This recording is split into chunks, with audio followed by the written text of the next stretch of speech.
You mentioned, that this team won't be defined by just this. There's great stories and other things that happen. How is there a memory that you'll have or a character trait that you'll sort of carry away from this season about this group? Yeah, well, I think the number of first-year members of this program that stepped in right away and grew up and really grew inside of this program was so much fun to watch. And the way the returning players embraced the newcomers and the way they meshed and bought into each other and learned to care about each other and put static and chatter and outside things aside and grew into a real team is something I will always be forever grateful to them for. At a time when building teams and staying focused and being truly united is more challenging than ever. And I will always cherish the fact that it's hard to put into words how much it stings to lose right now because of how much fun and how much value the time is spent together with this group. That is the single most enjoyable thing is the time together. And it's because they've become such a wonderful group together. And so, yes, what will I remember and cherish most? I'll remember the relationships I've watched them form. I'll remember the growth and emergence of numerous young men who came in here that were looking to find something and found it here.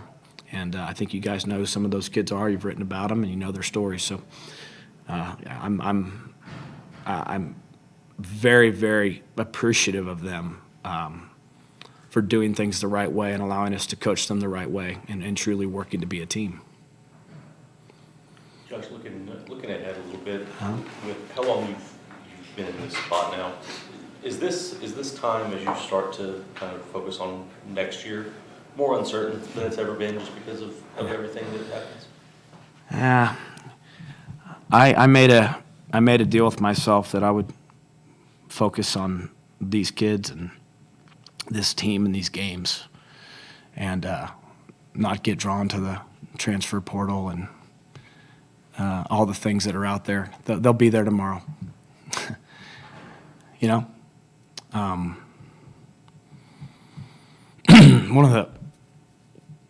I think one of the biggest challenges and one of the things that I asked them to do, and if you can't do it yourself, then how could you expect them to do? It's just learning how to be present and not miss out on moments in time that you work so hard to put yourself in position to enjoy and then be distracted and looking onward before you ever actually do what it is you set out to do. So that's been our mission all year. And then what comes behind that is life and moving on and taking on the next challenge because that's what we do. But that was the deal we made together. Is that harder to do now than it was before? Not only for coaches, but for players to stay present? Yeah, I think so. But our kids have been awesome.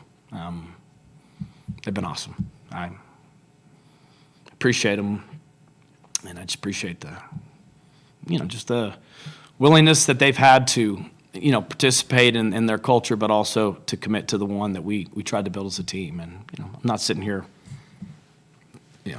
criticizing anything that goes on. I'm just saying I appreciate the fact that they were willing to stay with each other and not let not let what lies ahead get in the way of the space that we were in. And for the adult side of this, it just is what it is. It's college sports are a moving target, and lots of things go on. You just try to enjoy each day, though. And then when you're in a season, that's the most joyous time. Waking up today to come put a uniform on, this was a lot of joy. Having to say goodbye to these kids tomorrow. Not so easy.